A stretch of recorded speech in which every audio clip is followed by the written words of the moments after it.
Hi friends, ಎಲ್ಲರಿಗೂ ನಮಸ್ಕಾರ. ಈ ವರ್ಷ ನಮಗೆ ಆಷಾಢ ಜುಲೈ 15ರಿಂದ ಪ್ರಾರಂಭ ಆಗಿ ಆಗಸ್ಟ್ 12ರವರೆಗೆ ಇರುತ್ತೆ. ಆಷಾಢ ಮಾಸ ಶೂನ್ಯ ಮಾಸ ಅಂತ ಕರಿತೀವಿ. ಈ ಮಾಸದಲ್ಲಿ ಯಾವುದೇ ಶುಭ ಕಾರ್ಯಗಳನ್ನು ಮಾಡೋದಿಲ್ಲ. ಆದರೆ ಈ ಮಾಸ ಲಕ್ಷ್ಮಿ ಮತ್ತು ವಿಷ್ಣುವಿನ ಪೂಜೆಗೆ ತುಂಬಾ ಮಹತ್ವ ಇದೆ ಅಂತ ಹೇಳ್ಬೋದು. ಈ ಮಾಸದಲ್ಲಿ ಮಹಾವಿಷ್ಣುವು ಯೋಗ ನಿದ್ರೆಗೆ ಜಾರ್ತಾನೆ. ಈ ಮಾಸದಲ್ಲಿ ಮಹಾವಿಷ್ಣುವಿನ ಲಕ್ಷ್ಮಿಯ ಪೂಜೆಯನ್ನು ಮಾಡಿ ನಮ್ಮ ಅಭೀಷ್ಟಗಳನ್ನು ಅವ್ರ ಮುಂದೆ ಇಟ್ಟರೆ ತುಂಬಾ ಒಳ್ಳೆಯದು. ಅಭೀಷ್ಟಗಳು ಈಡೇರುತ್ತೆ, ಇಷ್ಟಾರ್ಥಗಳು ನೆರವೇರುತ್ತೆ ಅಂತ ಹೇಳ್ತಾರೆ.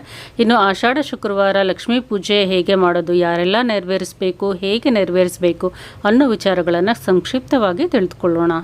ಜುಲೈ 15ರಿಂದ ಆಗಸ್ಟ್ 12ರವರೆಗೆ ನಮಗೆ ಆಷಾಢ ಬರ್ತಾ ಇದೆ. ಈ ಆಷಾಢದಲ್ಲಿ ನಮಗೆ 4 ಶುಕ್ರವಾರಗಳು ಸಿಗುತ್ತೆ. ಪ್ರತಿ ಶುಕ್ರವಾರ ನಾವು ಆಷಾಢ ಲಕ್ಷ್ಮೀ ಪೂಜೆಯನ್ನು ನೆರವೇರಿಸ್ತಾ ಬಂದರೆ ಮುಖ್ಯವಾಗಿ ಗೃಹಿಣಿಯರು ಮುತ್ತೈದರಿಗೆ ಅವರ ಒಂದು ಸೌಭಾಗ್ಯ ವರ್ಧನೆ ಆಗುತ್ತೆ. ದೀರ್ಘ ಸುಮಂಗಲಿ ಒಂದು ತತ್ವ ಅನ್ನೋದು ಹೆಚ್ಚಾಗುತ್ತೆ ಅಂತ ಹೇಳ್ಬೋದು. ಇನ್ನು ಮದುವೆ ಆಗಬೇಕಾಗಿರುವಂಥ ಕನ್ಯರು ಆಷಾಢ ಲಕ್ಷ್ಮೀ ಪೂಜೆಯನ್ನು ನೆರವೇರಿಸಿದ್ರೆ ಉತ್ತಮ ವರನ ಪ್ರಾಪ್ತಿ ಆಗುತ್ತೆ ಅಂತ ಹೇಳ್ತಾರೆ. ಇನ್ನು ವ್ಯಾಪಾರಿಗಳು ಸಹ ಈ ಪೂಜೆಯನ್ನು ನೆರವೇರಿಸಿದ್ರೆ ವ್ಯಾಪಾರದಲ್ಲಿ ಅಭಿವೃದ್ಧಿ ಕಾಣ್ಬೋದು, ಇನ್ನಷ್ಟು ಪ್ರಾಫಿಟ್ ಅನ್ನೋದು ಸಿಗುತ್ತೆ ಅಂತ ಹೇಳ್ತಾರೆ. ಮಕ್ಕಳು ಸಹ ಆಷಾಢ ಲಕ್ಷ್ಮೀ ಪೂಜೆಯನ್ನು ನೆರವೇರಿಸ್ಬೋದು, ಅವರ ಇಷ್ಟಾರ್ಥಗಳನ್ನು ಅವರು ಪೂರೈಸ್ಕೋಬೋದು. ಇನ್ನು ಮನೆಯಲ್ಲಿ ಯಾವುದಾದ್ರೂ ಕೆಲಸಗಳಿಗೆ ತುಂಬ ಅಡೆತಡೆ ಆಗ್ತಾ ಇದೆ, ಕೆಲಸಗಳು ಮುಂದುವರಿತಾನೆ ಇಲ್ಲ, ಅಥವಾ ಒಂದು ಗೃಹ ನಿರ್ಮಾಣ ಮಾಡೋದಿದೆ, ವ್ಯಾಪಾರ ಶುರು ಮಾಡೋದಿದೆ, ಅಥವಾ ಒಂದು ಶುಭ ಕಾರ್ಯ ನಡಿಬೇಕಾಗಿದೆ, ಅದೆಲ್ಲದಕ್ಕೂ ಅಡೆತಡೆ ಆಗ್ತಾ ಇದೆ ಅಂತ ಅನ್ನೋರು ಪ್ರತಿ ಶುಕ್ರವಾರ ಅಂದರೆ ಆಷಾಢದಲ್ಲಿ ಬರುವ ಶುಕ್ರವಾರಗಳಂದು ನೀವು ಸಂಕಲ್ಪ ಮಾಡಿಕೊಂಡು ಈ ಕಾರ್ಯ ಆಗಬೇಕು ಅಂತ ಶ್ರದ್ಧಾಭಕ್ತಿಯಿಂದ ಲಕ್ಷ್ಮೀ ಪೂಜೆಯನ್ನು ನೆರವೇರಿಸಿದ್ರೆ ಖಂಡಿತವಾಗ್ಲೂ ನಿಮ್ಮ ಕಾರ್ಯಕ್ಕೆ ಆಗ್ತಾ ಇರುವಂಥ ಅಡೆತಡೆಗಳು ಏನಿದೆ ಎಲ್ಲ ನಿವಾರಣೆಯಾಗಿ ಕಾರ್ಯ ತುಂಬ ಸುಲಲಿತವಾಗಿ ನಡೆಯುತ್ತೆ. ಆಷಾಢ ಶುಕ್ರವಾರ ನಿಮಗೆ ಈ ಒಂದು ಕಾರ್ಯಗಳಿಗೆ ತುಂಬಾ ಮಹತ್ವ ಇರುವಂಥದ್ದು ಅಂತ ಹೇಳ್ಬೋದು. ಆದ್ದರಿಂದ ಪ್ರತಿಯೊಬ್ಬರು ಯಾರಿಗೆ ಅವರ ಕಾರ್ಯ ಆಗಬೇಕಾಗಿದೆ, ಇಷ್ಟಾರ್ಥಗಳು ನೆರವೇರಬೇಕಾಗಿದೆ, ಕಾರ್ಯಗಳು ಅರ್ಧಕ್ಕೆ ನಿಂತೋಗಿದೆ ಅಂತ ಅನ್ನೋರು ತಪ್ಪದೇ ಶ್ರದ್ಧಾಭಕ್ತಿಯಿಂದ ಈ ಒಂದು ಲಕ್ಷ್ಮೀ ಪೂಜೆಯನ್ನು ನೆರವೇರಿಸ್ಬೋದು. ಇನ್ನು ಪೂಜಾ ವಿಧಾನಕ್ಕೆ ಬರೋಣ. ಇನ್ನು ಆಷಾಢ ಶುಕ್ರವಾರದ ಹಿಂದಿನ ದಿನ ನೀವು ಮನೆಯನ್ನೆಲ್ಲ ಶುದ್ಧಿ ಮಾಡ್ಕೋಬೇಕು. ಮೊದಲನೇದಾಗಿ ಮನೆಯನ್ನು ಗುಡಿಸಿ ಒರೆಸಿ ಸಾರಿಸ್ಕೊಂಡು ದೇವ್ರ ಮನೆಯನ್ನು ಸಹ ನೀವು ಶುದ್ಧಿ ಮಾಡ್ಕೋಬೇಕು. ದೇವರ ಫೋಟೋ ವಿಗ್ರಹಗಳನ್ನು ಕ್ಲೀನ್ ಮಾಡಿಕೊಂಡು ಅರಿಶಿನ ಕುಂಕುಮ ಗಂಧಗಳಿಂದ ಅಲಂಕಾರ ಮಾಡಿಕೊಂಡು ಗೆಜ್ಜೆ ವಸ್ತ್ರವನ್ನು ಹಾಕ್ಕೋಬೇಕು. ನಂತರ ಶುಕ್ರವಾರ ಬೆಳಿಗ್ಗೆ ಬೇಗನೆ ಎದ್ದು ತಲೆಗೆ ಸ್ನಾನ ಮಾಡಿಕೊಂಡು ಹೊಸಲನ್ನು ಸಹ ಶುದ್ಧಿ ಮಾಡಿಕೊಂಡು ಅರಿಶಿನ ಕುಂಕುಮ ರಂಗೋಲಿಗಳನ್ನು ಮನೆ ಮುಂದೆ ಹಾಕ್ಕೋಬೇಕು. ಮುಖ್ಯವಾಗಿ ಈ ದಿನ ತಾಯಿಗೆ ನೈವೇದ್ಯವಾಗಿ ಬೆಲ್ಲದ ಅನ್ನವನ್ನು ರೆಡಿ ಮಾಡ್ಕೋಬೇಕು. ಲಕ್ಷ್ಮೀ ದೇವಿಗೆ ಬೆಲ್ಲದನ್ನ ಅಂದರೆ ತುಂಬಾ ಪ್ರಿಯ. ನೈವೇದ್ಯವನ್ನು ರೆಡಿ ಮಾಡಿಕೊಂಡು ಪೂಜೆಗೆ ಅಣಿ ಮಾಡ್ಕೋಬೇಕು. ಇನ್ನು ಲಕ್ಷ್ಮೀ ಪೂಜೆಗೆ ನೀವು ಕಳಶ ಸ್ಥಾಪನೆ ಮಾಡಿಕೊಂಡು ಲಕ್ಷ್ಮೀ ಪೂಜೆಯನ್ನು ನೆರವೇರಿಸ್ಕೋಬೋದು. ಇನ್ನು ಮನೆಯಲ್ಲಿ ಪದ್ಧತಿ ಇಲ್ಲ ಅಂತ ಅನ್ನೋರು ಲಕ್ಷ್ಮಿಯ ವಿಗ್ರಹ ಅಥವಾ ಫೋಟೋಕ್ಕೂ ಸಹ ಈ ಒಂದು ಪೂಜೆಯನ್ನು ಸಲ್ಲಿಸ್ಬೋದು. ಇನ್ನು ಆಷಾಢ ಲಕ್ಷ್ಮೀ ಪೂಜೆ ಮಾಡೋದಿದ್ದರೆ ಕಳಶ ಇಡಬೇಕು ಅಂತ ಅಂದರೆ ಪದ್ಧತಿ ಇರಲೇಬೇಕು ಅಂತ ಇಲ್ಲ. ಯಾರು ಬೇಕಾದರೂ ಕಳಶ ಸ್ಥಾಪನೆ ಮಾಡಿಕೊಂಡು ಲಕ್ಷ್ಮೀ ಪೂಜೆಯನ್ನು ನೆರವೇರಿಸ್ಕೋಬೋದು. ಇನ್ನು ಮೊದಲನೇದಾಗಿ ನೀವು ಕಳಶ ಸ್ಥಾಪನೆ ಮಾಡ್ಕೋಬೇಕು ಅಂದರೆ ದೇವ್ರ ಮನೆಯಲ್ಲಿ ಕಳಶವನ್ನು ಪೂರ್ವಾಭಿಮುಖ ಅಥವಾ ಉತ್ತರಾಭಿಮುಖವಾಗಿ ನೀವು ಸ್ಥಾಪನೆ ಮಾಡ್ಕೋಬೇಕು. ಇನ್ನು ಆ ಒಂದು ಜಾಗವನ್ನು ಶುದ್ಧಿ ಮಾಡಿಕೊಂಡು ಒರೆಸ್ಕೊಂಡು ಶುದ್ಧವಾಗಿ ಅಷ್ಟದಳದ ರಂಗೋಲಿಯನ್ನು ಹಾಕ್ಕೊಂಡು ಅದರ ಮೇಲೆ ಒಂದು ತಟ್ಟೆಯನ್ನು ಇಟ್ಟು 5 ಹಿಡಿ ಅಕ್ಕಿಯನ್ನು ತಟ್ಟೆಯಲ್ಲಿ ಹಾಕಿ ಓಂ ಅಥವಾ ಸ್ವಸ್ತಿಕನ್ನು ಉಂಗುರದ ಬೆರಳಿನಿಂದ ಬರ್ಕೊಂಡು ಇನ್ನು ಅಕ್ಕಿ ಮೇಲೆ ಸ್ವಲ್ಪ ಅರಿಶಿನ ಕುಂಕುಮವನ್ನು ಹಾಕಿ ಒಂದು ಚಂಬನ್ನು ಇರಿಸ್ಕೊಂಡು ಚಂಬನ ಸುತ್ತಲೂ ಸಹ ಅರಿಶಿನ ಕುಂಕುಮ ಇಟ್ಟಿರಬೇಕು. ಚಂಬು ಶುದ್ಧವಾಗಿರಬೇಕು. ಇನ್ನು ಕಂಠದವರೆಗೂ ನೀರನ್ನು ತುಂಬಿಸ್ಕೊಂಡು ಆ ನೀರಿಗೆ ಕಳಶದ ಚಂಬಿನ ಒಳಗಡೆ ಸ್ವಲ್ಪ ಅರಿಶಿನ ಕುಂಕುಮ, ಒಂದು ಕಾಯಿನ್ನು, ಬೆಳ್ಳಿ ಕಾಯಿನ್ ಇದ್ದರೆ ಬೆಳ್ಳಿ ಕಾಯಿನ್ ಹಾಕಿ ಅಕ್ಷತೆ ಹೂವು ಇಷ್ಟನ್ನು ಹಾಕ್ಕೋಬೋದು. ಇನ್ನು ನಿಮ್ಮ ಮನೆಯ ಪದ್ಧತಿಯ ಪ್ರಕಾರ ಕಳಶದ ನೀರಿಗೆ ಏನು ಬೇಕಾದರೂ ನೀವು ಹಾಕ್ಕೋಬೋದು.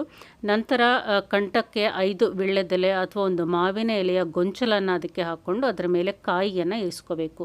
ಕಾಯಿಯ ಜುಟ್ಟು ಮೇಲೆ ಇರೋ ಹಾಗೆ ಕಾಯಿಯನ್ನು ಕಳಶದ ಮೇಲೆ ಇರಿಸ್ಕೊಂಡು ಅದಕ್ಕೂ ಸಹ ಅರಿಶಿನ ಕುಂಕುಮವನ್ನು ಇಟ್ಟು ಇನ್ನು ಕಳಶಕ್ಕೆ ನಿಮ್ಮ ಇಚ್ಛೆಯ ಅನುಸಾರ ಅಲಂಕಾರವನ್ನು ಮಾಡ್ಕೋಬೋದು. ಗೆಜ್ಜೆ ವಸ್ತ್ರ, ಹೂಗಳು, ಒಡವೆಗಳನ್ನು ಹಾಕಿ ಸಾಧ್ಯವಾದರೆ ಬ್ಲೌಸ್ ಪೀಸನ್ನು ನೀವು ಸೀರೆ ಥರ ಉಡಿಸ್ಕೋಬೋದು. ಇಚ್ಛೆಯ ಅನುಸಾರ ಕಳಶಕ್ಕೆ ಅಲಂಕಾರವನ್ನು ಮಾಡ್ಕೋಬೋದು. ಮೊದಲನೇದಾಗಿ ದೀಪಗಳನ್ನು ಬೆಳಗಿಸ್ಕೊಂಡು ಏಕಾರತಿಯಿಂದ ಅಥವಾ ಗಂಧದ ಕಡ್ಡಿಯಿಂದ ದೀಪವನ್ನು ಬೆಳಗಿಸ್ಕೊಳ್ಳಿ. ತುಪ್ಪವನ್ನು ಹಾಕಿ ಬೆಳಗಿಸ್ಕೊಂಡ್ರೆ ತುಂಬಾ ಶ್ರೇಷ್ಠ. ನಂತರ ಗಂಧದ ಕಡ್ಡಿ ಹಚ್ಕೊಂಡು ವಿಘ್ನ ವಿನಾಯಕನಿಗೆ ಮೊದಲನೇ ಪೂಜೆಯನ್ನು ಅರ್ಪಿಸಬೇಕು. ಒಂದು ಬೆಲ್ಲದ ಅಚ್ಚನ್ನು ಇಟ್ಟು ವಿಘ್ನ ವಿನಾಯಕನಿಗೆ ಒಂದು ನೈವೇದ್ಯವನ್ನು ಅರ್ಪಣೆ ಮಾಡಿ ನಂತರ ಲಕ್ಷ್ಮೀ ಪೂಜೆಯನ್ನು ಶುರು ಮಾಡಬೇಕು.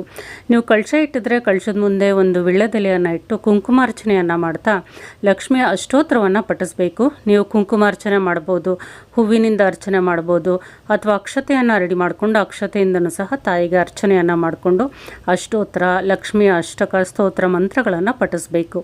ಸಾಧ್ಯವಾದರೆ ಮಹಾವಿಷ್ಣುವಿನ ಒಂದು ಅಷ್ಟೋತ್ತರವನ್ನು ಪಠಿಸಿದ್ರೂ ಸಹ ತುಂಬಾ ಒಳ್ಳೆಯದು.